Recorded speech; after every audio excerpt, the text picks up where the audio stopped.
All right, my friends, the CSO of Radio, Chief Stepping Officer LaMont Watts here at Country Club Hills. The jazz is going on tonight, and I am here with one of the guys that is just so cool in jazz, and not just in jazz, but also too as a broadcasting, a turntable brother. Ladies and gentlemen, Dave Koz. How are you doing, sir? A turntable what? Turntable brother. A turntable brother? I've never been called that. I'm gonna, if you don't mind, I'm gonna use that. I'm a turntable brother. Yes, enjoy, because the broadcasting that we do. First of all, let me tell you, excellent show that you had going on with you. Thank you very, very much. I appreciate it, and it's nice to meet you, and nice to have you guys here. Country Club Hills. Who knew? I never knew about this place. It's our first time here. I'm very happy to be here, and it turns out that people actually know to come here for shows. Yes, well, because you're here. They're excited about seeing Dave Koz. Now, we were talking about some of our friends, and we were laughing and joking because talking about, well, he's more than a saxophonist. And I told him that you actually studied mass communication, so you weren't just given a radio job. Well, actually, I studied mass communications at UCLA, but I didn't really. I did graduate, but I really didn't. When I look back on those years, I'm not sure how much practical information I learned there because it was pretty theoretical. And the radio thing came way, way later. It was actually somebody who, after I became a recording artist, somebody who said we wanted to have an artist host a radio show, and came to me, and I said, "Are you crazy? I know nothing about this." But I had some wonderful teachers earlier on in my broadcasting years, and they kind of held my hand and walked me through it. And I have such profound respect for people like yourself that are great broadcasters and get up in the morning, and that's what they do. And I've learned a lot. And the Dave Koz radio show, which we started almost 20 years ago, is still in existence. We've been on about 40 radio stations in the U.S. and a bunch of international territories too. And I love it. I love being a cheerleader for this music and the people who make it. Now, let me ask you, Dave. Being a saxophonist, was this like? Did you know like this was what you were going to do for the rest of your life? No. I was planning on getting a regular job when I graduated from college, and I remember my parents came up to me on graduation day, and they were like, "Okay, so what are you going to do?" And I said, "Well, I'm going to take like, let's just say 2 months to see if I can get something happening in music, and if not, then I'll go and get a regular job." And about 2 weeks later, actually, I got a call from a guy named Bobby Caldwell, a great singer who was putting a band together doing some shows in the Los Angeles area, and I auditioned for him, and I got the gig. And he put me in his band, and he really did a lot of beautiful, wonderful things for me, kind of giving me the spotlight to do my thing. And from there, I met Jeff Lorber, who I auditioned for his band, and I got his gig. And then I met a guy named Richard Marks, who's a Chicagoland native, who was just here a few minutes ago who I was visiting with, and I hadn't seen him in a very long time. And I toured with him, and one thing led to another, and I got signed to Capitol Records as a recording artist. So it just was one of those things where I scratched my head looking back. How did it all happen? But it certainly was, at every stage, a big surprise. All right, well, we're glad that it happened. I know you got a couple minutes here. Let's talk about your new CD, Summer Horns, Dave Koz and Friends. Tell us a little bit about the CD.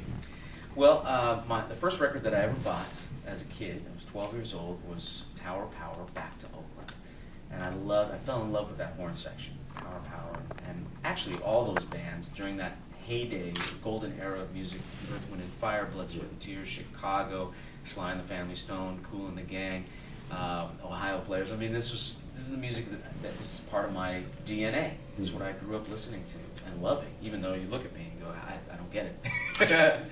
But I loved it so much, and one of the main reasons why I became a saxophonist. So this idea to do a CD that was in tribute, paying our respects to those great bands and that great music, has been swimming around in my head for a long time, and it just seemed like the right time to do it. And I enlisted the support of 3 of my favorite saxophone players, Mindy Abair and Richard Elliott and Gerald Albright, and they shared my love and respect for the same music, and we decided to do it. We picked a handful of our favorite songs, and out popped this CD called Summer Horns, and we decided to take it on the road. We've been having a blast. I can't tell you how much fun this has been to stand shoulder to shoulder with 3 other saxophone players, 3 other great musicians and great people. And the audience is just eating it up. It's hard to deny these songs, too. The songs are so great, the arrangements are great, so we've been having a great time. But yeah, you guys are like the dream team of saxophone out there. Well, as we like to say, if you don't like the saxophone, then this is not a show for you, because there's a lot of saxophone. But I think for us too, that we've known each other. The four of us have known each other for a long time, but this is the first opportunity that we've had to play with each other, and I think there's a camaraderie and a sense of common purpose that you can feel. We're very supportive of each other. We're really excited about what we're doing. I mean, I hope I'm not speaking out of turn. I hope they feel the same way that I do. But there's just such a great vibe with this project, with the four of us. And I think it really does stem from mutual respect and also respect for the music we're playing. Excellent. Before we get out of here, because I know you got to get ready to do the concert, I wanted you to touch bases on your foundation, Starlight, the foundation. Thank you very much for that. Starlight is an organization been around for over 20 years that brightens the lives of kids who are in the hospital for long periods of time. So this is burn victims or cancer victims or people that, kids, and it's not just the kids, but families of these children whose lives are turned upside down during a very scary period of time.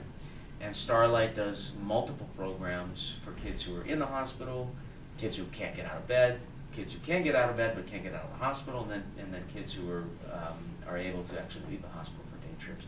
And multiple programs basically to take these children's minds off of the affliction that they're having to deal with. And that's probably the best medicine there is a chance for a kid to be a kid for a day or two.